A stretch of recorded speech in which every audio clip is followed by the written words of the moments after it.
për të integruar në Bashkimin Evropian, ishte interesante sepse nuk mjaftonte vetëm ligji, por këto ligje duheshin mbështetur me një faturë financiare, ligjore dhe duhet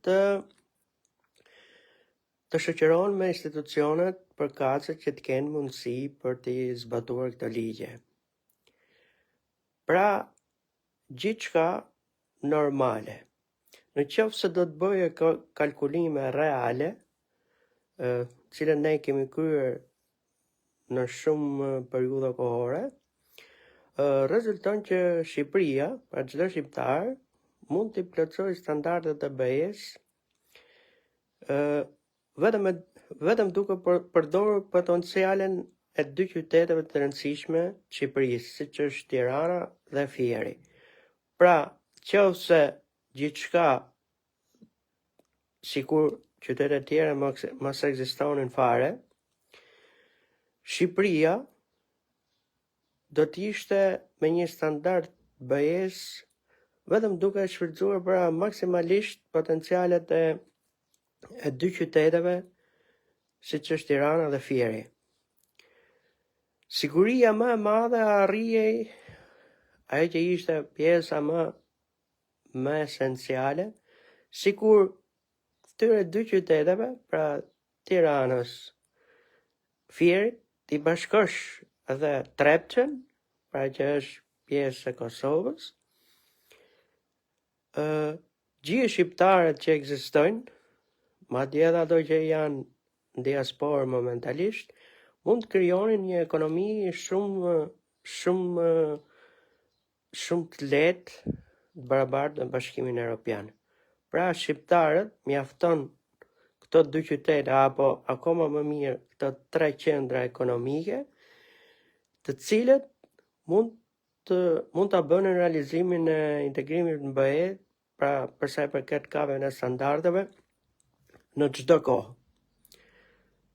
Dhe Shqipëria ka pas mundësi shumë të madhe për të integruar në BE, sidomos në kohën e Barrosos, portugezit.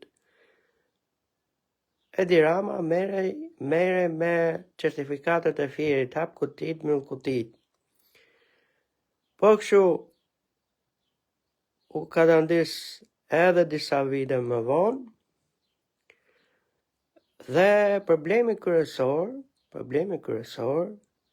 është veprimet jo serioze, pra ajo që në literaturë njihet si korrupsion. Korrupsioni nuk ka të bëjë lidhje vetëm me ke ofruar një shërbim me shumë leka, me pak leka, me pak më shumë. Korrupsion është edhe në rastin kur ekziston mundësia për të ofruar shërbimin dhe nuk u ofron.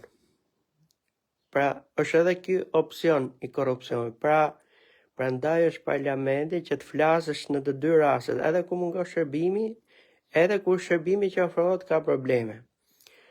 Parlamenti i vitit 2021-2025 ka qenë ndër më ekstremët që ka abuzuar.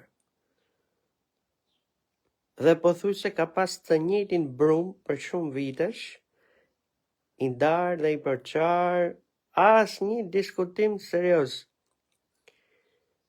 Vetëm ku kishin interese personale, ishin 100% gjithë.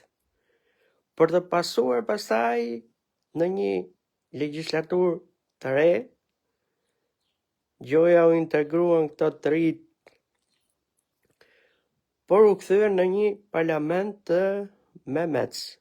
Dhe sërish vazhdojnë e njëjta retorikë, shohin njëri tjetrin, ziu, përjashtohu, pra gjithë detyrimet që duhet kishin dhe kanë ndaj si popull shqiptar dhe institucionet ndërkombëtare, as nuk janë gjendje të diskutojnë. Jo më të zgjidhin.